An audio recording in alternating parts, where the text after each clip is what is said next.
Hey, what's up everyone? It's Brody. I'm back once again, and yes, I am extremely aware that I desperately need a haircut. These sideburns are getting out of control and it does not look good. Do you have a favorite cubing YouTube video?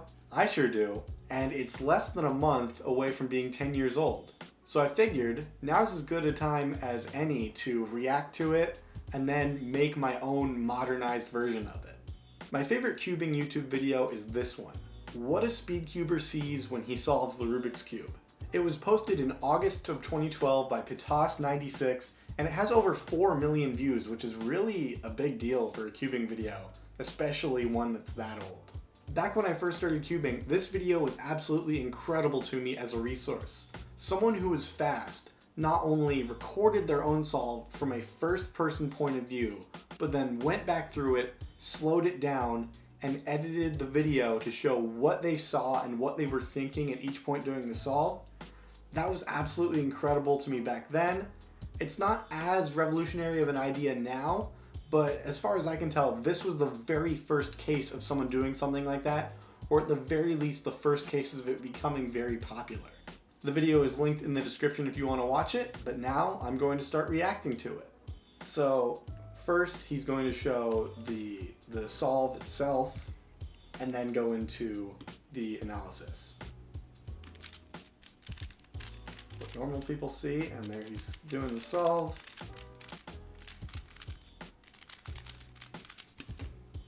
And that is a 916.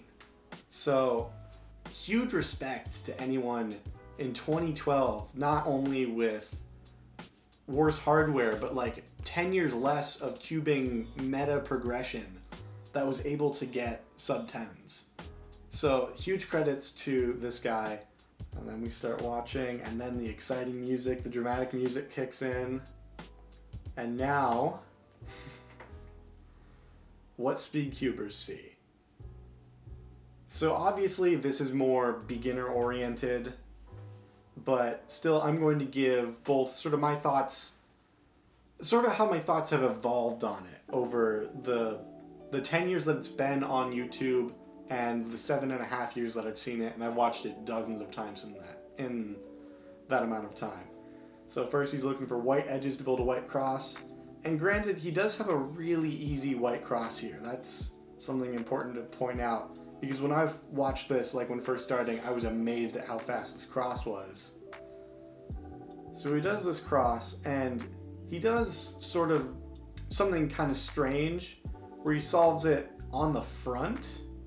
And I get that that makes the finger tricks easier, but from my more advanced sort of mindset, that means you can't really predict a first pair, you can't look ahead into a first pair, so it makes it easier in the short term, but in the long term, he's going into the rest of his solve blind. So he solves his cross like that. Then he does sort of his brief explanation of what F2L is in layman's terms for anyone to understand. And then, let's see. And I see that blue and red slot is ready, but I will put into a wrong place for now and at the same time move the next corner with a white sticker to create the next slot. So one of the things that I thought about back then when I first started when watching this video was I wondered when each of the techniques he uses in this video would start to become relevant to me in my own solves. And this is one that never became relevant. This is something that, as far as I can tell, you do not and should not do. You should not, as a placeholder, put an F2L pair that's already pre-made into the wrong slot. What I think is going on here is that the first thing he saw was one of the corners for another F2L pair that's in the bottom slot, and the first thing he does is just take that out, and he's justifying that in a slightly smarter way. I think that's what's going on, otherwise that doesn't make any sense to me. So he puts that pair in the front right, which is not where it belongs, and then he's got this red and green pair, and I remember when I first started learning F2L, this was a nightmare case for me, and seeing the way that he solved it in this video was absolutely astonishing to me. And 10 years later, that's still absolutely the correct way to solve that F2L pair. So now he's got he's got three options, kind of. He's got the pair that was already solved and in the wrong slot. He's got blue and orange where the edge is sort of front and center and the corner is down in the front left slot. And he's got green and orange where the edge is flipped in its slot and the corner's in the back top right. So my assumption here, or actually let's watch. So what he ends up doing is setting up blue and orange like that, but it also accidentally connects green and orange, which is really lucky. And then he inserts blue and orange, very quickly transitions into green and orange. And that was actually, I think he didn't know this at the time, but the correct thing to do in this sort of situation where you have two free pairs and one of them is disconnected and the other one's connected. I learned this from Jay McNeil. When you have that sort of situation, always insert the disconnected pair first. It will always preserve the connected pair in a good way, and you can do that second. And he ends up doing that probably accidentally correct here. So now he cube rotates, inserts that, and then inserts the other pair. But I didn't notice this until recently rewatching this because I didn't have the knowledge until then. He missed probably the easiest winner variation case right there. He inserted the blue and red pair with R U prime R prime, but if he instead did a U and then R U2 R prime, that would have skipped OLL. So, okay, next step is OLL, and he does sort of his explanation in layman's terms for what OLL is. I see that I have a cross pattern, so now I'm trying to remind myself the situation which I have with the algorithm. So there are all the cases. So with all this hindsight now,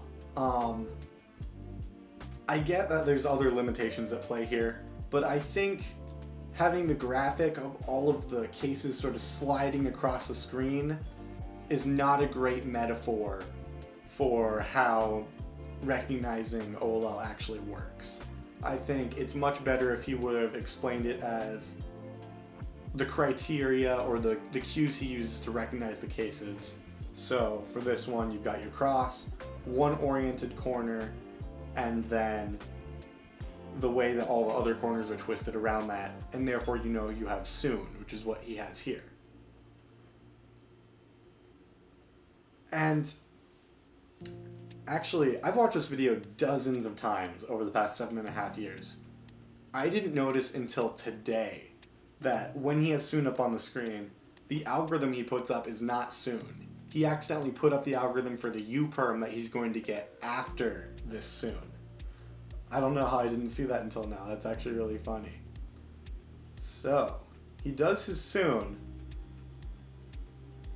but turns out not only did he miss the OLL skip case with his last F2L pair, he missed a really easy PLL skip case, where instead of doing just regular soon, all he would have had to do is the slightly different soon, the one that starts with R prime U2 R.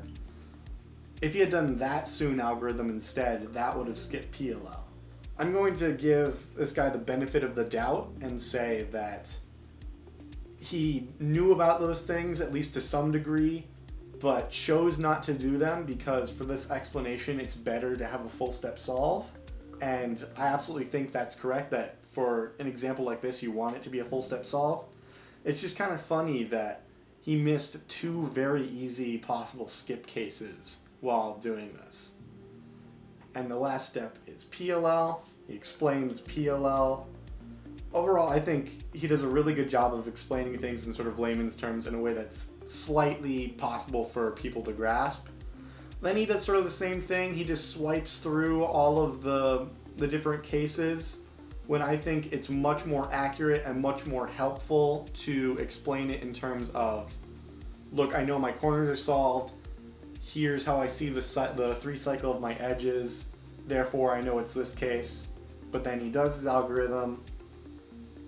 He has this U-perm in the back. And ooh, 10 years later, that execution looks rough. But, yeah. that is the video. That's how we got a 916. I think with the OLL skip or the PLL skip, that could have been probably a mid-7, which would have been even crazier for 2012.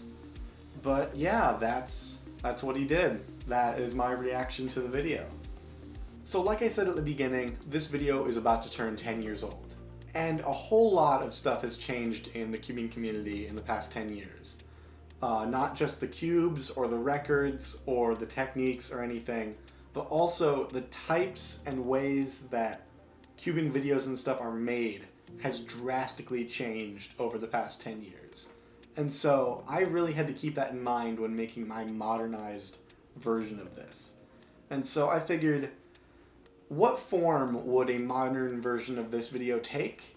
And I think the honest answer is it would be a TikTok, it would be an Instagram reel, it would be a YouTube short, and so that's what I ended up making. Here is my version of what a speedcuber sees when they solve the Rubik's Cube, made in 2022 as a short.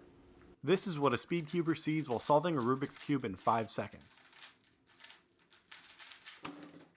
First, I solved the cross. On this solve, I was able to do that on yellow in only 6 moves, like this.